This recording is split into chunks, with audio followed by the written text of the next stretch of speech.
Archer whirled, pocketed the compass, and drew his bow in one swift movement. "No need of that," the bodiless voice commented. "I'm right here. Follow the sound of my words." Archer didn't know whether to trust it or not. He recalled the legends of the sea, of sirens that lured sailors to their death with the sweetness of their song. This voice might not be singing to him, but the allure of human contact after weeks alone across the frontier urged him on.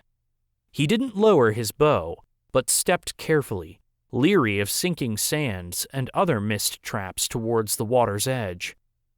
"That's right, wanderer. You've come a long way to find my home here. That takes guidance. What has led you here, wanderer?" the voice continued. She led him now, warning him of turns, reminding him how to make the subtle adjustments in his step. Then the mist thinned magically, and he saw the siren. She appeared like a ghost or part of the fog, and he could see the standing stones behind the wondrous, flawless visage of a woman.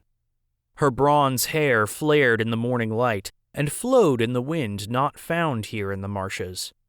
Her alabaster skin seemed so translucent that he could see the rocks and reeds behind her. A spirit? She certainly could not be wholly human. "I am the lost, not a ghost, nor alive, but something in between. I am a seeker of those that made me this way. Are you one such as that?" she asked, her golden and green eyes flashing and beckoning to him. Archer kept his arrow trained on her, but somehow he doubted that his bolt would have any effect on her. The mist formed her gauzy gown and blended into the morning. An arrow would do nothing. "No, I'm an archer," he replied simply. "Yet you were guided to me. It must be fate," she replied. He felt his knees grow weak, staring at her willowy form, fading around the edges as the sun began burning the light around her shape. "How did you find me?" "I don't know." He felt his breathing grow shallow and realized his name of Siren could not be far afield. She was putting a spell on him, churning his curiosity, drawing him in. "What is your name, wanderer?" she continued, with her voice sending shivers of warmth over his arms and down his spine. He found it difficult to keep the bow taut. Every word from her shimmering lips made him want to melt into the mud. Unwillingly, he lowered the weapon and felt the relief in his trembling arms. The blood in them began burning, adding to the sensation of melting. With an effort, he looked away, seeking the sun, and saw only a flat, white disk against the white of the sky, no gold. All the gold burned within the siren's glowing form. "Shall I read your fate, wanderer? I can tell you everything you've ever yearned to know with a look at your palm," she promised.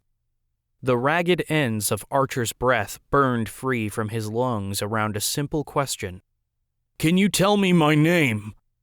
The siren's head tilted to the side, curious, like the nods of the doves he had shot for his food. Her misty eyes glowed. "You do not know that? How strange."